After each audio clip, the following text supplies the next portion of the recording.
Algunos sabemos la historia de Elías, ¿no? Que tuvo que pasar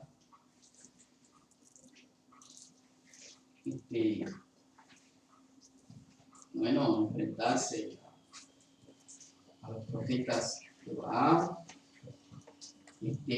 No solo eso, sino que, bueno, la amenaza de Jezabel, la amenaza de muerte. Como yo digo, no pudo con 450 profetas, pero una amenaza de una mujer lo pudo más. Lo pudo más, parece. ¿Qué dice? ¿No? Porque él, ojo, no estoy criticando al profeta, no. Lo que sí es que a veces uno se pone a pensar, ¿no? Pudo con 450 y una amenaza de una mujer. Bueno, no digo nada porque son mayorías aquí, así que está.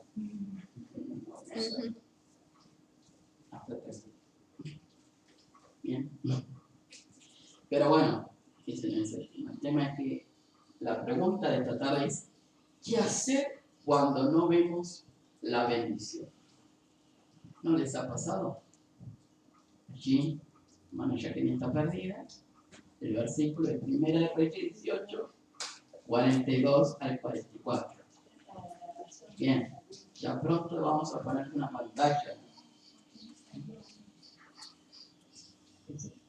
Okay. Bien, ahora, antes de entrar a ese pasaje, queremos comenzar con una promesa y una invitación del Salmo 66. Y dice, después, si quieren, lo pueden leer en tu casa, un salmo muy lindo. Dice: cantad la gloria de su nombre, poned gloria en su alabanza. Decía Dios: cuán asombrosas son tus obras. Por la grandeza de tu poder se someterán a ti tus enemigos. Toda la tierra te adorará y cantará a ti, cantará tu nombre. Venid y ved las obras de Dios, temible en hechos sobre los hijos de los hombres.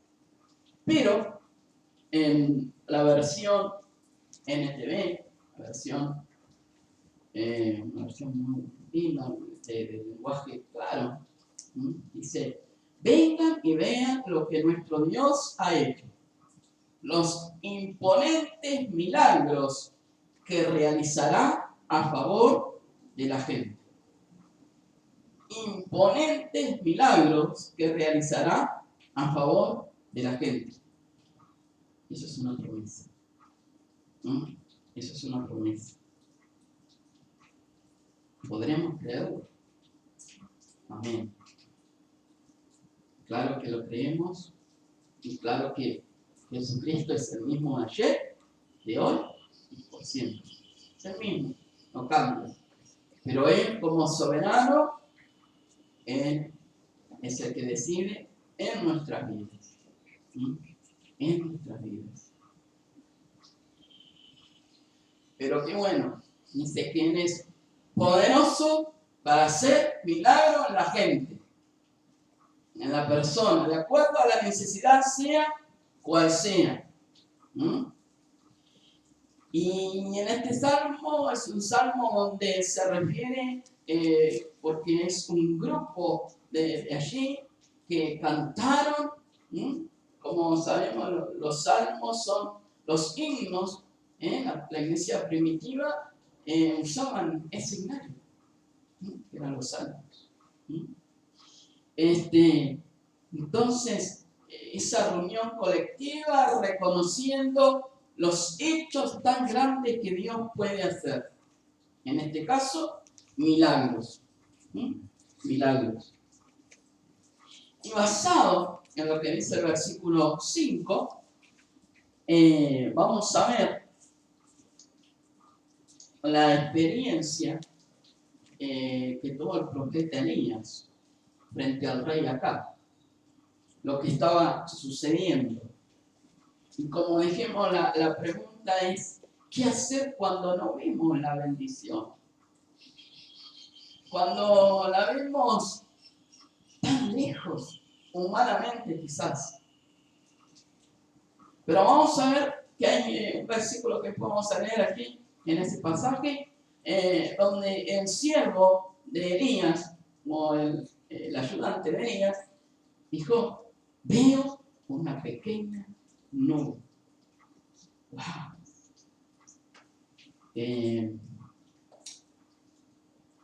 Digamos, hacía 3 años que no llovía, y una gran sequía.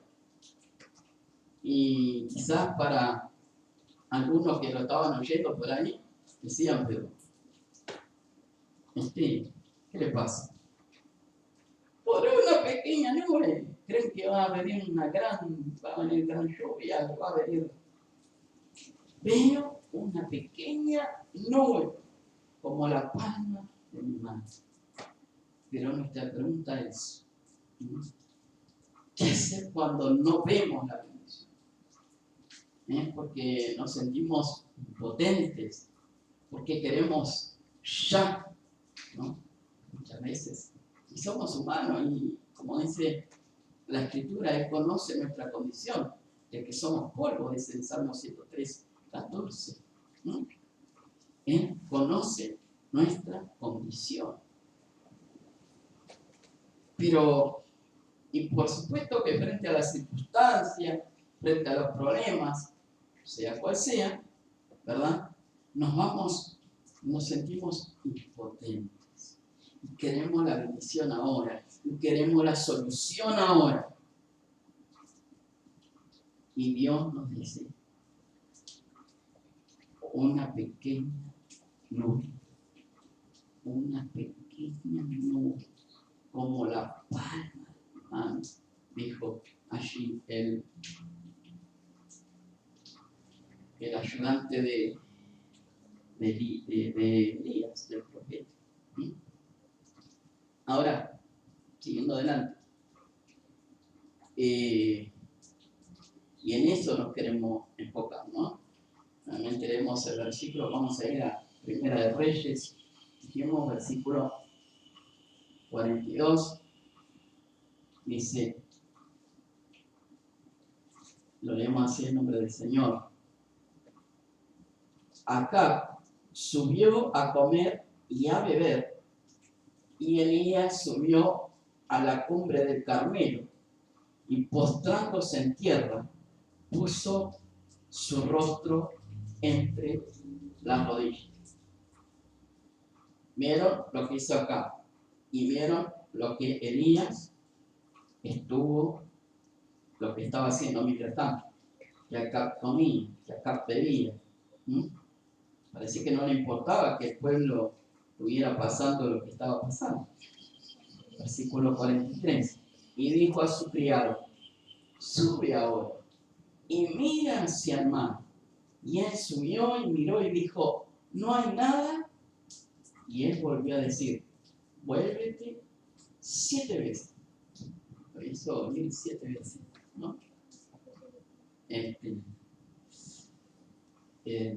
número 7 en la Biblia representa el número perfecto, ¿no? El número 7 representa a Jesucristo. Y como dice el apóstol Pablo, el que comenzó la buena obra, la perfecciona hasta el fin. Y como alguien dijo, el que comenzó la obra de aquella situación de la cual tú puedes estar pasando,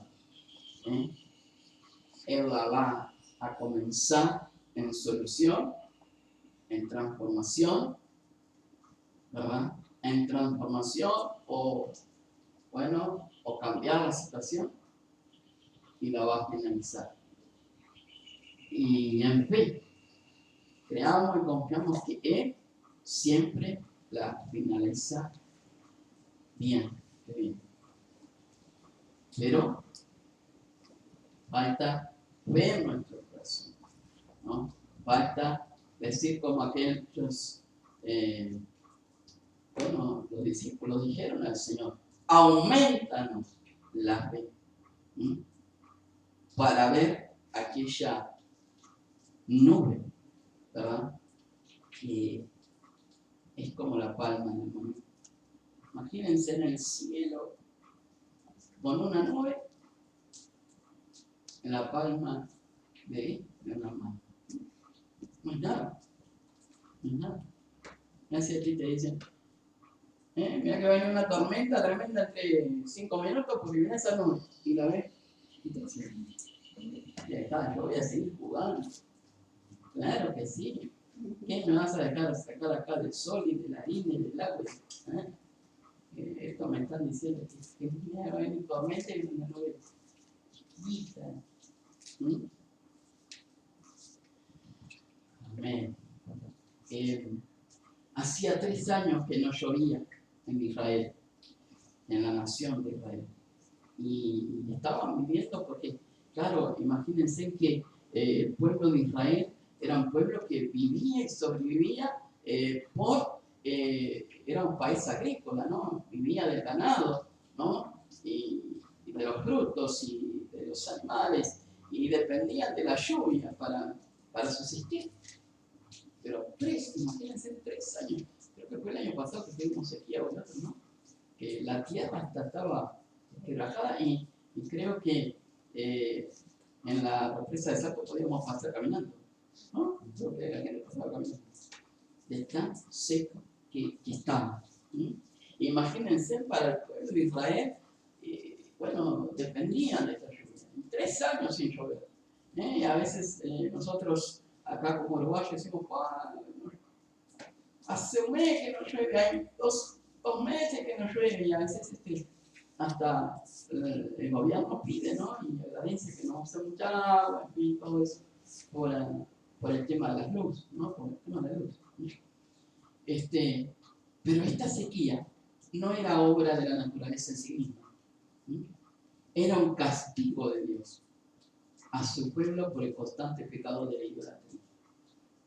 Ahora, wow, nosotros podemos estar viviendo por momentos de sequía, momentos de desiertos, momentos de situación, y no todo es porque es pecado. Una vez una persona, yo me pasó un problema de salud, ¿no? Y se le dijo a un familiar, bueno, yo estaba así, una persona cristiana, le dijo, bueno, tu hermano está así porque no practica tal cosa en lo espiritual, no hace tal práctica espiritual, ¿no? Como a veces en algunas comunidades tienen, ¿no? Y bueno, obvio, imagínate que para un cristiano le diga, ¿verdad? Perdón, para una persona no cristiana le diga, sí, tu familiar está así porque no, quizás no habla en lenguas, o quizás no hace esto, o no hace lo otro.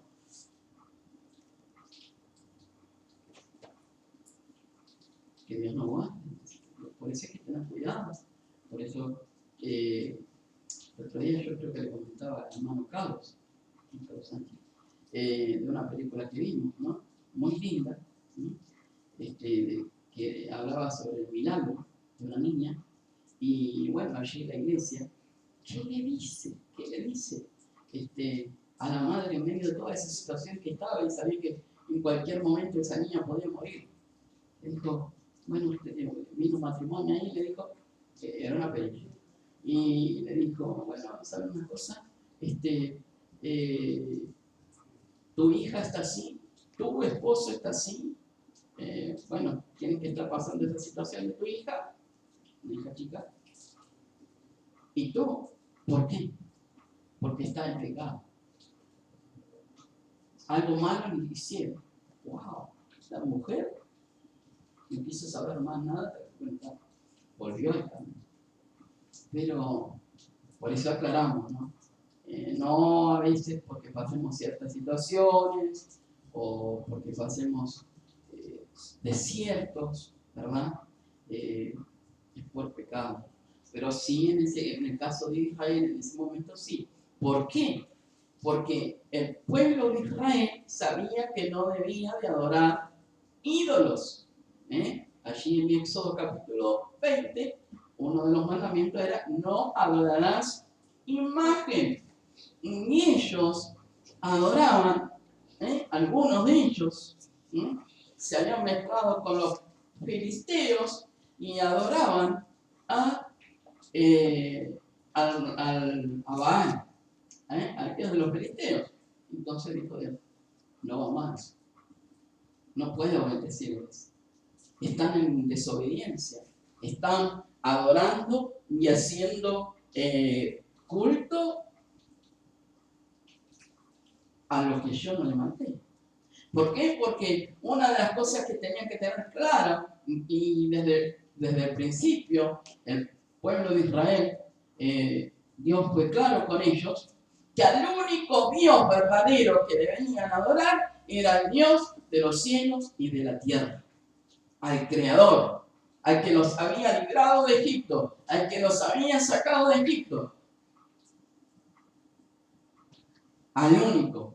No había ningún Dios, que tenían que adorar solo al Creador, solo al que tiene poder, como hoy cantamos, ¿no? Dios es grande, Dios es poderoso, y amén, claro que sí, que Dios es poderoso. Claro que Dios es poderoso.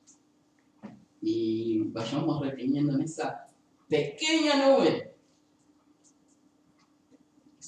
nube, como la palma de mi mano. Vino y le contó el ayudante a Elías. Dios levantó a uno de los más grandes profetas de la historia de Israel, que fue Elías, para combatir a uno de los peores reyes que esa nación había tenido, que era uno de los reyes, que era Acab, ¿no? Y su esposa, Jezabel, que ellos lo promovían desvergonzadamente, se burlaban de Dios y se burlaban del profeta de Dios. El significado de Elías, ¿qué significa Elías? Jehová es Dios. Y estuve viendo un poquito, dice que los españoles, también los rusos, los turcos, son muchos de ponerles a sus hijos cuando nacen, si son varones, ¿no? Elías, ¿no? Más bien los españoles, los turcos, bueno, aquellos que son religiosos, ¿no? Elías. Muy tendente a poner como hijo Elías. Pero Elías significa Jehová es Dios. ¿Por qué? Porque él con su vida demostró que Dios era Dios, el único Dios verdadero, y que había uno cuando enfrentó a los 450 profetas de Baal. Ahora, cansado el Señor de la constante rebeldía de Israel, como vimos, le envió, y vamos a leer un poquito allí en Primera de Reyes 18:1, dice: pasados muchos días, vino palabra de Jehová a Elías en el tercer año, diciendo: ve, muéstrate acá, y yo haré llover sobre la faz de la tierra. Y acá dice, ¿no? A Elías en el tercer año, diciendo: ve, muéstrate acá. Había pasado, ¿verdad? 3 años que no llovía. Por ejemplo, en Primera de Reyes 17:1 dice: entonces Elías tisbita, que era de los moradores de Canaán, dijo a Acab: vive Jehová Dios de Israel, en cuya presencia estoy, que no habrá lluvia ni rocío en estos años, sino por mi palabra. Wow. Y así, Dios no cambia. Dios lo que dice es. Entonces, vemos el resultado. vemos el resultado, vemos el milagroso retorno. Vamos a ver más adelante, vemos vamos a ver ese retorno milagroso de la lluvia al país de Israel. Y yo cuando, hoy estudio el mensaje o el sermón, como el que he tomado, la prédica, la enseñanza, lo preparé en el día de ayer y yo miraba y dije, no era de iglesia, ¿no? O sea, está lloviendo, está lloviendo. Casualidad, está lloviendo. Y justo vamos a hablar sobre un poquito de la lluvia. Pero, número uno, ¿has experimentado? Una pregunta que tenemos que hacernos nosotros. ¿Has experimentado sequía en tu vida? Y por sequía podemos entender cuando las cosas no son resueltas inmediatamente. Bien, cuando el emprendimiento no rinde, lo que vamos a emprender, sea lo que sea un estudio, sea lo que sea, no rinde. No rinde el fruto esperado. Cuando el ministerio no avanza, como uno quisiera que lo hiciera. Cuando el matrimonio es un desastre, sabemos que hoy prendemos la televisión y los noticieros lo que encontramos, el esposo mató a la esposa y así, ¿no? Desastre, ¿no? O mucha gente que, alguien decía ayer, sí, porque problemas en el matrimonio. Y yo le decía, bueno, a veces también está la adaptación al principio, pero también a veces en la familia podemos ver solo en la noticia, que lamentablemente el enemigo está destruyendo el matrimonio, está destruyendo algo que Dios ha trazado, que es la familia. Cuando los hijos van por un mal camino, ¿cuántas veces oímos madres llorando? Gracias a Dios por aquellos hijos que no le dan dolor de cabeza a los papás. Pero ¿cuántos hijos que dan dolor de cabeza o que dan angustia o llanto diciendo, me está vaciando mi casa por vender por la droga? Cuando las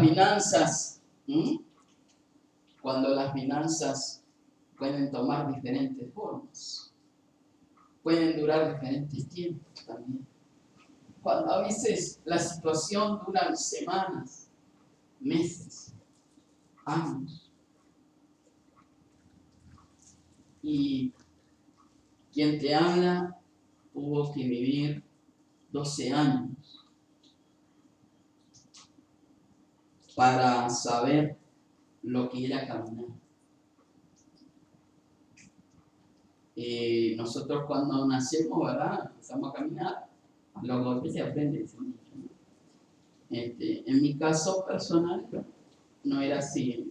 A los golpes podía aprender, pero me iba a llevar un resultado bastante bien. Pero te puedo decir que a los 12 años pude saber lo que era caminar por sí solo. A los 12 años viví. Pero ¿saben qué? Cuando Cristo llegó a mi corazón. Nadie tuvo que hacer nada.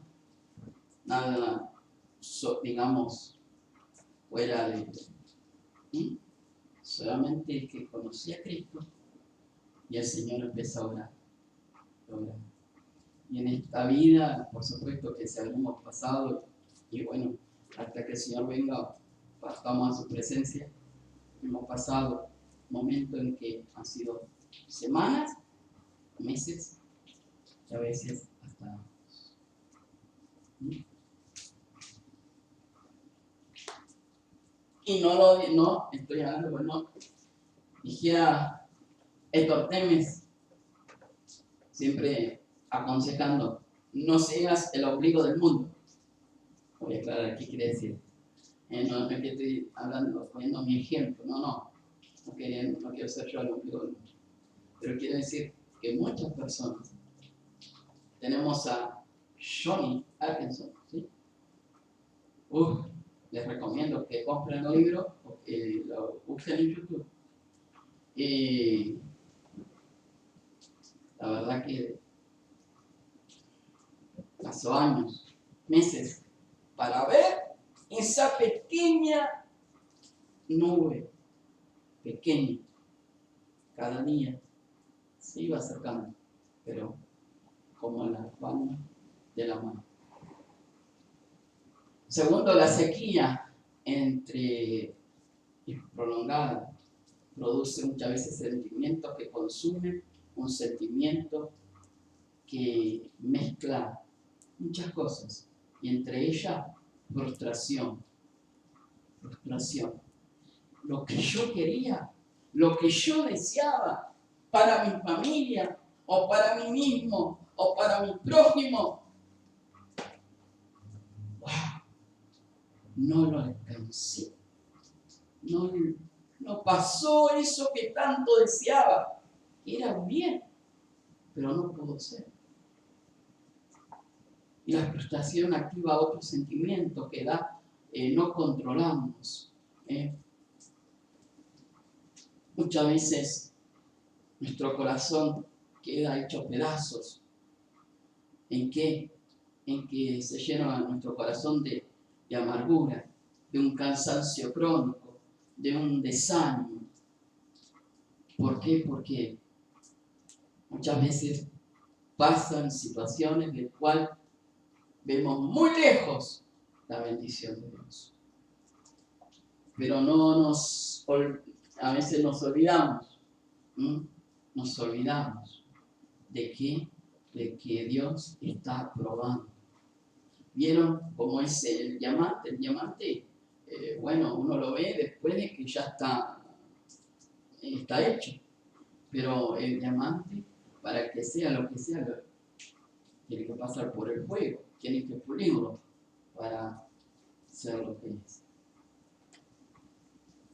Cuando se vive en una sequía, es muy probable que no se logre ver la salida de ese problema a veces. No vemos la salida a la dificultad o a la situación y nos ponemos impotentes. Pero la clave es depender del Señor. Para ir terminando, por ejemplo, allí en Filipenses, quizás conocido el pasaje, pero Filipenses capítulo 4, está la clave cuando no vemos la salida, no vemos la situación, y empezamos a sentirnos como ansiosos y mal, pero dice, por nada estáis afanosos, si no sean conocidas vuestras peticiones delante de Dios, en toda oración, ruego con acción de gracia. Y la paz de Dios, que sobrepasa todo entendimiento, guardará vuestros corazones y vuestros pensamientos en Cristo Jesús.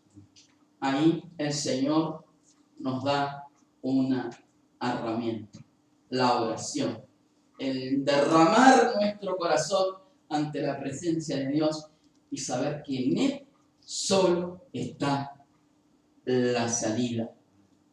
Ahora bien, en los versículos que hemos estado usando, encontramos algunas cosas para llevarnos y que Dios quiere enseñarnos a nuestro corazón en el día de hoy. Quizás este pasaje es conocido, quizás la vida de Elías, la escuela dominical también dan sobre la vida de Elías, ¿verdad? Se ha dado y todo eso, ¿no? Pero siempre el Señor algo quiere enseñarnos. Por ejemplo, versículo 42, leemos nuevamente, dice, Acab subió a comer y a beber, y Elías subió a la cumbre del Carmelo, y postrándose en tierra, puso su rostro entre las rodillas. ¿Qué aprendemos con esto? aprendemos que hay dos tipos de hombres aquí. Primero, los que prefieren seguir sus impulsos carnales. ¿Qué hizo acá? Se fue. Y dijo, no me importa, a comer, a beber. Y no le importaba, como dijimos hoy, lo que el pueblo le estaba pasando. Pero vemos los que buscan, también en el caso de acá, los que buscan la comodidad, el conformismo, lo fácil, como lo hizo acá. ¿Cómo es buscar lo fácil? No importa lo que está pasando. Siempre lo que le quería acá siempre era buscar problemas o líos con Elías, ¿no? Y sin embargo, vemos en Elías los que prefieren oír la voz del Espíritu, como la hermana Judith el domingo pasado leía en la lectura bíblica. Si hoy oyen su voz, no endurezcan vuestro corazón. Entonces, Elías había elegido lo mejor, oír la voz de Dios. Los que prefieren buscar a Dios por medio de las disciplinas espirituales. ¿Cuáles son? La palabra y la oración.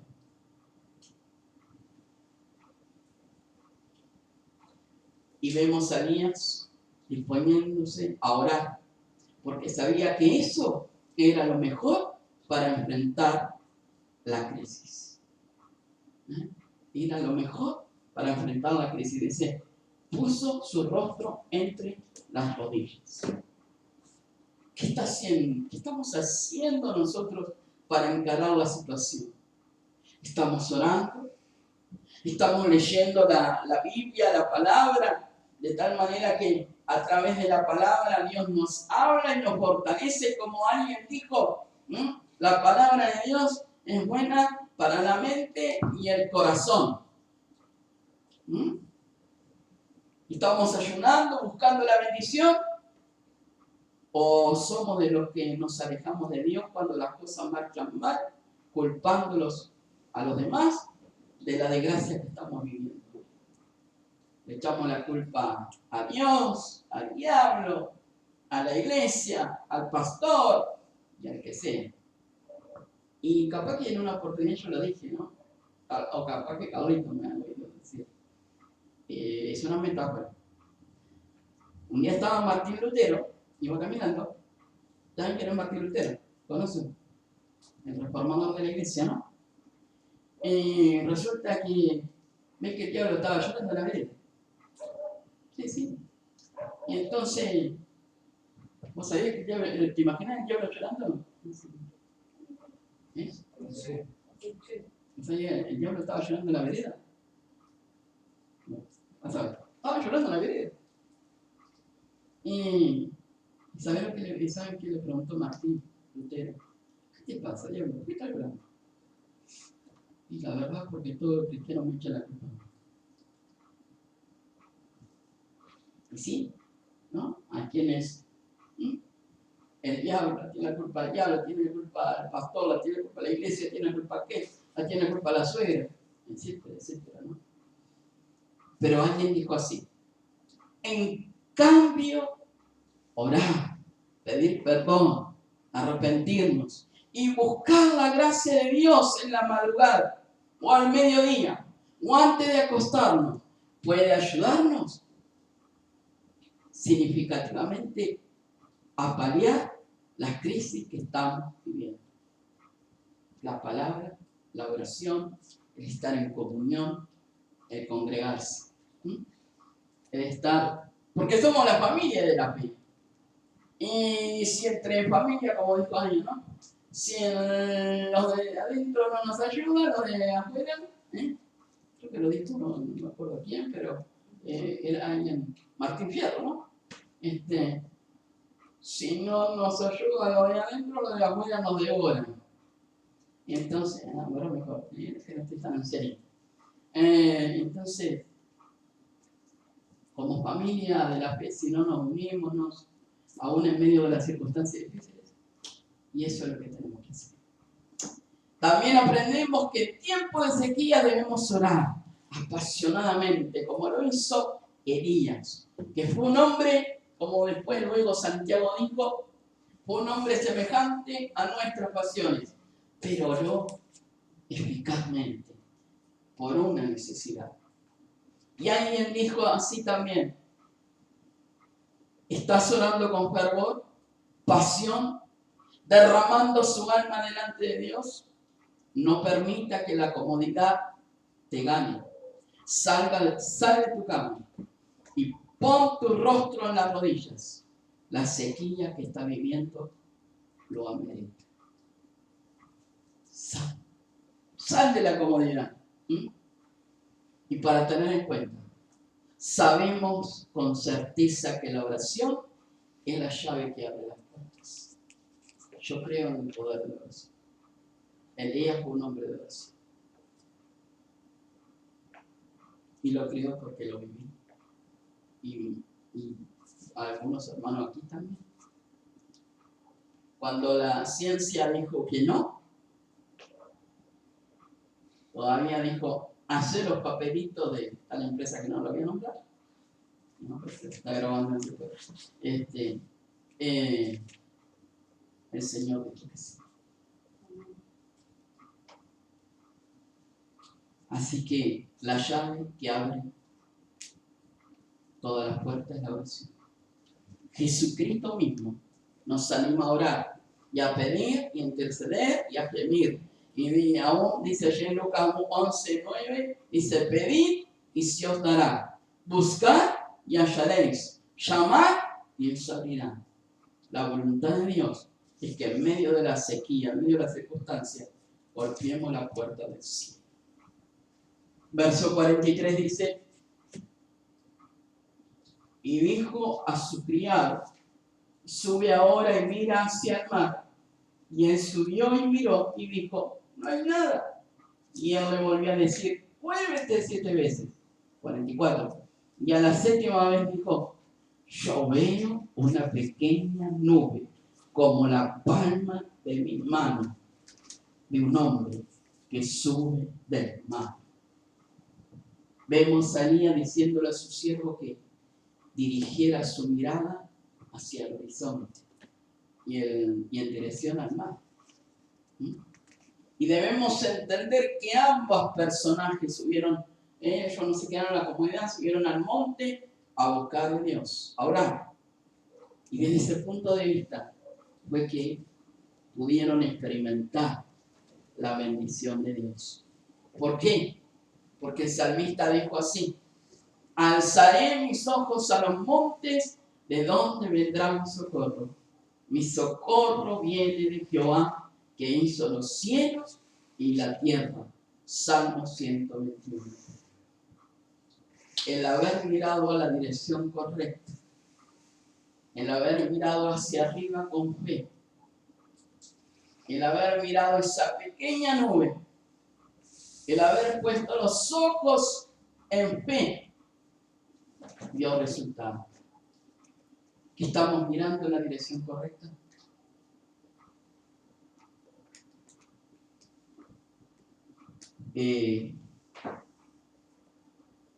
Allí estaba el apóstol Pedro.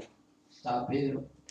Y Jesús le dijo: bueno, ven, camina, bueno, sobre el mar. Y Pedro se mantuvo mirando. Cuando dejó de mirar, vino el primer viento y... Por eso que en medio de las circunstancias, en medio de la sequía, debemos de poner la mirada en las cosas de arriba. La mirada en confianza en Jesús. Y tengamos presente lo que alguien dijo. En este caso, el comentarista Matthew Henry dice, comentan así: en la Biblia encontramos que Dios se manifiesta en las cosas pequeñas. Respecto a esto, el conocido comentarista bíblico dijo así. ¿Por qué? Porque habla sobre que el autor sagrado se encarga de enfatizar que la nube que el siervo vio era apenas una nubecita, algo en apariencia insignificante. Pero dice Matthew Henry que Dios se manifiesta en las cosas pequeñas. Una pequeña nube del tamaño de la palma de la mano de un hombre. Una nubecita apareció por fin y pronto se desparramó los cielos y la lluvia. Así que les animo a seguir adelante en confianza, y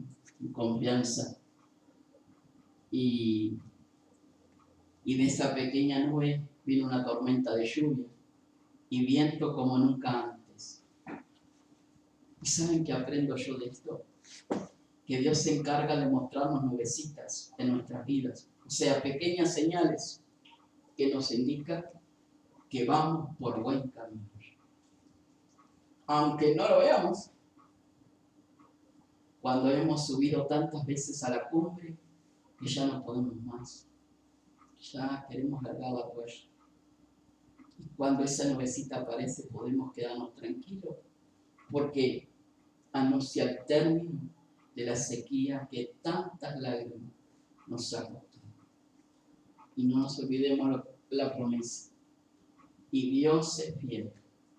No permitirá que la tentación o la prueba sea mayor de lo que pueda soportar. Cuando seas probado, Él nos mostrará una salida para que pueda resistir. 1 Corintios 10, 13. Así que, queridos, les animo después de leer en Primera de Reyes 18. Y no se olviden que se están pasando, también como iglesia estamos pasando por circunstancias, porque como dijo un día, hace poquito, el hermano Pedro, dice la Biblia, cuando un miembro está dolido, todos estamos dolidos. Pero el Señor nos anima a decir, una pequeña nubecita, pequeña, como la palma de una mano. ¿Y cuál fue el resultado? Una gran lluvia. Creamos en ese mismo Dios de Dios. Amén. Vamos a orar.